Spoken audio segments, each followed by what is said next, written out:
Hi friends, my name is Dr. Ranganath and welcome to my YouTube channel. So on the occasion of World Arthritis Day, I had delivered a lecture in our medical college where I had spoken about the importance of lifestyle in prevention of multiple diseases. So many of them gave a feedback that the presentation was really nice and some of them wanted me to share the presentation with them. So I thought I would make a video again, make this presentation and share it on my YouTube channel. So in this video, I'm going to share about why we are facing health problems in present day world and how we can prevent these problems. So let's go into this presentation straight away. So the first pillar, as I told, would be a circadian rhythm and sleep. So what is a circadian rhythm? Circadian rhythm is the course of changes, whether it could be physical, physiological, behavioral, or emotional changes that are happening within a 24-hour cycle in the body. So basically, the changes that happen through the 24-hour cycle that happens in the body. So there are some things that are happening during the day. There are some things that are happening in the night. There are some things that are happening in the evening. Some things that are happening early in the morning. All these are based on the requirement of the body. So our genes have been actually adapted to this circadian pattern as a part of evolution that has taken place over millions of years. So basically, simplifying it is actually we are designed to stay awake during the day and sleep during the night. But what's happening in today's world is this pattern is severely disrupted. And the present lifestyle and diet, which has disrupted this finely tuned metabolism, is actually one of the most important reasons for development of diseases. So just going to a century back, 100 years ago, there was no access to electricity. And generally, it used to get dark by 6 or 7. And during that time, definitely there was a time for everything, a prescribed time for everything. There was a definite time for eating, definite time for working, definite time for recreation, and definite time for sleep. Because there was nothing available, people were easily following this kind of lifestyle. But this has all changed in the recent world. In present day, in the last 20 to 30 years, with the advent of computers and internet, the work has actually shifted from office to home. So even I can say about 50 years back, during parents were working, so there was still a definite time for work because people used to work during office hours and came back to their houses. There was no way that they could bring the work from their office or workplace to the home. But with the advent of computers and internet, this has drastically changed. People are actually now working from home, and many times people are working for different countries where the client is actually in a different time zone, and they would have to work during the late night hours, and this is also causing a lot of problems. The other thing is social media. People are constantly on computers or phones, and they could chat across different time zones. So you have a friend who is in America, so that you could chat with him or with her throughout the course of the night. And the other most important thing is the OTT platforms that have come across today, where you could just binge watch an episode. Generally, most of the web series are about 8 to 10 episodes, and you could finish the entire series probably continuously throughout the night or in a couple of days. All these environmental factors that are prevalent today are designed to actually disrupt this circadian rhythm and sleep. So if you're not careful, and if you're not actually giving a lot of focus and attention, then it is quite natural that most people will fall into this trap, and their circadian rhythm and the sleep cycle will severely be disrupted. World Health Organization has defined shift work. Shift work is people working in different shifts. For example, somebody is working in the morning, somebody is working in the afternoon, and somebody is working in the night at different shifts. For some, 1 week they could be working in the morning, and 1 week they could be working in the night. So this shift work is classified as a carcinogen. What is a carcinogen? Carcinogen is an agent that has the potential to cause cancer. So what is the definition of shift work? Let us see what is the definition of shift work. If somebody is staying awake for more than 3 hours between the time 10 p.m. and 5 a.m., that is between night 10 p.m. and 5 a.m. in the morning, for more than 3 hours for more than 50 days in a year. So 50 days in a year would be roughly 1 day per week. So somebody is staying awake between this time for more than 1 day a week, then is classified as shift work. There are various people who actually have to do this shift work as part of their occupation. Like, for example, healthcare people work in the police, IT industry, people work in the hospitality and hotel industry, aviation, transport, and so on and so forth. So there is no way that they could escape this kind of shift work, because it is part of the job. But many of us, even though we are not forced to do this kind of shift work, but we are actually leading this kind of a shift work kind of a lifestyle. And it is quite common that is most people would spend at least 2 to 3 hours between this 10 p.m. and 5 a.m. at least once in a weekend. So once a week, probably in the weekends. So this would classify them as being a shift worker, and exposes them to most of the health problems that are associated with these shift workers.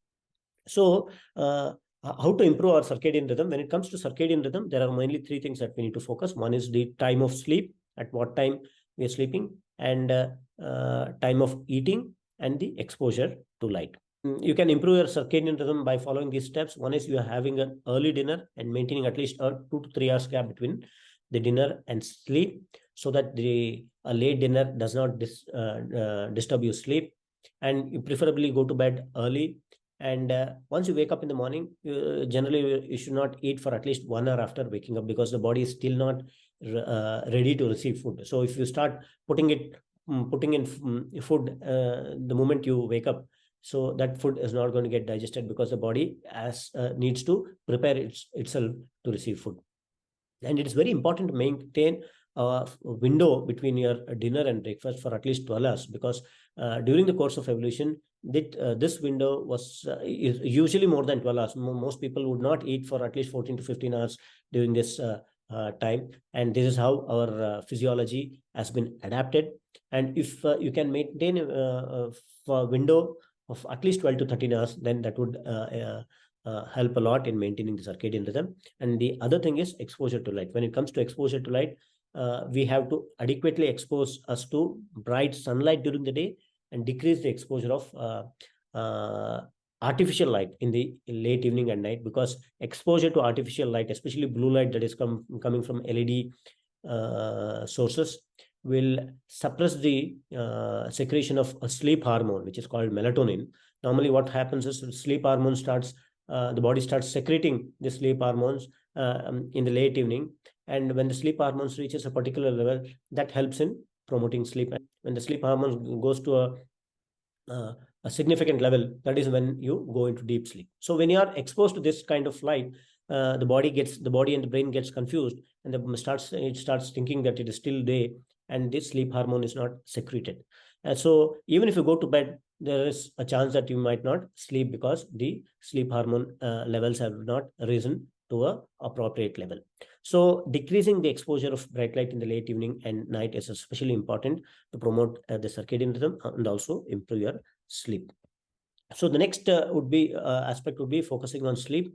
So let us see what is the world record for surviving without basic needs. So if some of you might guess what is the world record for surviving without oxygen. Most of us know we cannot survive without oxygen for more than a couple of minutes. So the world record for survival is 22 minutes. And most of us would not survive for more than 3 minutes if there is no oxygen. So the world record for surviving without water, if somebody can take a guess. So it is as long as 18 days. There are people have survived without water for 18 days. And the most important thing is surviving without food. If you can just take a guess in your mind, and you'll be astonished to see that the world record for surviving without food is 382 days. So you can survive without food for a very long period of time, because the body can manage without food. Because if you have adequate stores of energy in the form of fat, then you will be able to use that as energy. So when it comes to sleep, the world record for surviving without sleep is just 11 days. So if you take the priority in this order, normally we give most importance to eating, followed by then water, then probably sleep, and then oxygen. So we are giving priority exactly in the reverse order. So the priority as per this is first is oxygen, then followed by sleep, then water, and finally food. So if you can focus our priority based on this, obviously it is easy to prevent or manage the lifestyle diseases. So sleep is the most neglected aspect of health. Many people consider sleep as waste of time. So they think that they can be productive and work more. Instead of sleeping, they could work and be more productive and earn more money. But it is important to know that sleep impacts functioning of every organ and every cell of the body. Even after millions of years of evolution, if sleep is a requirement today, that is because there are important functions that are happening during sleep, and sleep, one should not consider sleep as waste of time. So there are multiple functions that happens during sleep. One of the important function is cognitive or related to brain function. And the most important thing is consolidation of memory. Consolidation of memory is whatever we learn that needs to be stored in the brain. So there is something called a temporary storage and permanent storage. There's some temporary storage is called part of the brain called hippocampus, and permanent storage is part of the brain called cerebral cortex. So whenever we receive information, it is initially stored in this temporary storage, and then it is transferred into the permanent storage. This temporary storage has limited storage capacity. It cannot store unlimited amount of data.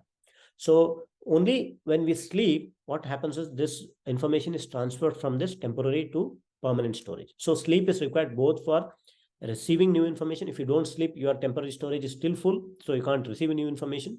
So sleep is required to receive more information, because it is during sleep that this temporary storage becomes empty. So the next day you can receive more information, and you sleep on the other day, the following day, then whatever you have absorbed and stored in this temporary storage will be transferred to a permanent storage there, so that you can recall whenever it is required. So it is very important to consider, especially for young kids and young adults, where it is a habit of people who are studying throughout the entire night and writing exams the next day, which is not a very good habit, because unless you sleep properly, you will not be able to recollect whatever you have learned. It's very important for parents to focus on the importance of sleep, especially in kids, for the simple reason that memory consolidation happens only during sleep. And there is something called a waste clearance mechanism that is present in the body, which is called the lymphatic system. So this is like a sewage system. Like in the homes, we have this water line and sewage line. So water line, the water comes in, and whatever waste is goes out from the house through the sewage system. Similarly, the waste is disposed through the veins and the lymphatic system. So this collects waste from each and every cell and organ of the body, and is disposed in the form of urine, stool, sweat, or breath through the waste disposal organ. Until recently, people were not aware how the brain actually detoxifies itself, because there is no lymphatic system that is present in the brain. Since brain is a very active organ, which utilizes 10 times more energy as compared to other organs, should also be producing a lot of metabolic waste. So people were not clear how the brain actually detoxifies itself, because there was no lymphatic system that is present in that the sewage lines are not going up to the brain. So this was many scientists were curious, and it is only since about last 10 years that a new system called the lymphatic system was discovered, where this CSF based lymphatic system was discovered. So although it is not important to know all these fancy names, but what is important to know is this clearance happens only during sleep. So the brain can detoxify itself. So the waste that is collected in the brain can be detoxified or removed from the brain only a person sleeps properly. So if you're not sleeping properly, what will happen is there is accumulation of toxins in the brain. This can lead to early degenerative problems like Alzheimer's, dementia, and many other neurological conditions. So you can see in the present day world, we are facing a lot of problems with this, problems in terms of memory in elderly, like people who cross 70 or 80 years become demented. That is, they start losing their energy, memory. And in Western world, this is a very big problem, because people will be so forgetful that they'll not be able to take care of their own, and they have to put to nursing homes or certain facilities where somebody has to even look after their basic needs. So as far as I remember, when I as a child would go to visit my grandparents who lived in the village, I could easily recall that people are great grandparents who lived beyond the age of 90 years had fantastic memory, and there was none of them suffered from all these memory problems, even though they lived for more than 90 or 100 years ago. So all these problems have happened in the recent past, only since last 40 50 years, because of the way the lifestyle has change. And one of the important reason is people are not sleeping properly. So a sleep deprived brain is more dangerous than a brain under the influence of alcohol. We all know that we should not drink and drive because it is very harmful, both for the person who is driving and also it can cause harm to people who are traveling on the road. So a sleep deprived brain is actually more dangerous than a person who is driving under the influence of alcohol. So it is very important to focus on sleep, especially if somebody is driving early in the morning. Sleep also impacts other metabolic functions, like it can cause insulin resistance, chronic inflammation, atherosclerosis, and it can cause a variety of health problems from obesity to cancer. Sleep also affects immunity. That is the way the body can fight against infections and cancers. And there is a study which says that just one night of sleep deprivation by 4 hours decreases the immune cell activity. It is called the natural T killer cells, which are the most important cells which protect us against infections and also cancers, because they have the ability to identify early cancerous cells and kill them. So this is decreased by almost 70% if somebody is sleep deprived for just 4 hours for a single night. So if somebody is sleep deprived on a chronic basis, that is for a long period of time, you can imagine the amount of function that the natural immune cells are having. And this is one of the reasons why disruption of sleep and circadian rhythm is actually leading to cancers. That is why the World Health Organization has actually classified this night shift work or shift work as a potential carcinogen. Sleep also impacts sexual function in a very big way. People who are sleep deprived tend to have low testosterone levels, which are comparable to people who are at least 10 years older than them. So sleep will actually age a man by 10 years when it comes to sexual function. It is not only man, even females are also affected in a similar manner. So when it comes to sleep, there are 3 things that you have to focus. One is the quality of sleep, the quantity of sleep, and consistency of sleep. So improving sleep, one of the most important thing is regularity is the key. So you should make sleep the time you go to bed and the time you wake up should be almost fixed. Should not be more, the difference should not be more than 1 hour. So even if whether it is weekend or weekday, you should be able to go to sleep at the same time. And this regularity is very important. So consistency is key when it comes to sleep function, improving sleep. So it's better to sleep ideally by 10 or maximum 10:30, and your sleep should never be beyond 11 o'clock, because if you delay your sleep, then definitely, even if you're sleeping for the required amount of time, the quality of life will severely get affected. So if you are sleeping beyond 12 or 1 o'clock, so it might be difficult for you to immediately come to 10 o'clock. So you can gradually decrease by 30 minutes or 1 hour every few days, and finally come to 10 or 10:30 in the night, which is a reasonable time. So you can follow this wind down principle. This is called a 3-to-1 principle, where you have your dinner at least 3 hours before sleep. You dim your light at least 2 hours before sleep, and you disconnect from all gadgets at least 1 hour before sleep, so that your exposure to bright light will come down, and so that your body can secrete the sleep hormone in a better way, so that you can get adequate sleep. So it's important to know that if the shorter your sleep, the shorter your life. So if your sleep is going to be decreased, obviously your lifespan will obviously be a lower one, and you are going to probably live a very short life.